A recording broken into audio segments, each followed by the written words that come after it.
Finio. Sun shark. Tiger. Yeah, that is a sun tiger shark. Sun tiger. We have a spotted eagle ray, spotted wobbegong shark, zebra shark, towliner shark, gray reef shark, black tip reef shark, silver tip reef shark, white tip reef shark. We have O tigre é o bravo, né? Tem um martelo aí? Okay, and behind of me, this one is our quarantine. A quarantine is like a hospital.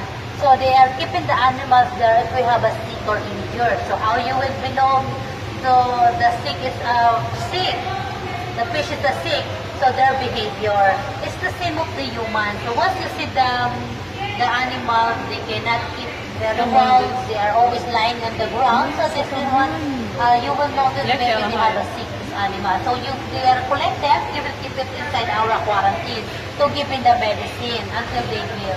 So after that, they will return back to the aquarium. Have you been to the tunnel? Yes. Yeah, so that is the tunnel. It's so nice also. You will see a lot of animals from down. You will see that one. So only 20%. Maybe you are wondering, it's like a microscopic. What do you call this?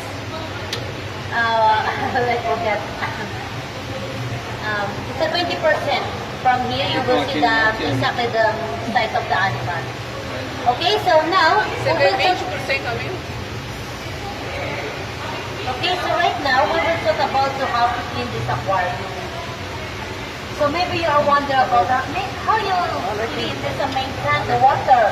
So here, it's around 10 million liters of water, right? So this water is connected to the LSS. So that's the pipe. It's connected to the LSS. LSS means a life support system. So they are running 24 hours a day, and it takes 85 minutes to clean the water. So the water in the aquarium is recycled continuously. Therefore, produces little wastewater through backwashing. So any waste of water is removed by a tanker service with the help of the pipe component. That is the sand filter, bifilter, protein skimmers, aeration, and ozonation. And also this the water they come out from the pipe, they're pushing the excess oil, going to the skimmer boxes to the other side. And that the blue pipe, they're monitoring the level of pH, nitrate, nitrite, ozone, and salinity. So the temperature of this water is 24.5, so they can adjust and change it. So this water, they come from the Jebel Ali, it's a salt water. Every day, they are traveling from the Jebel Ali. It's around 33,000 liters of water. Sorry. 33 milhões. Yes, every day. They recycle here, from here the tank, main tank, until the underwater sea.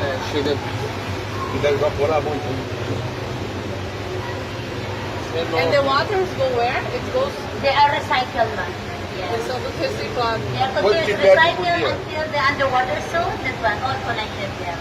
And every day there is 33. Yes, every day they are taking the water, they trucking from the Jebel Ali, they come here. Todo dia chega 33 mil litros.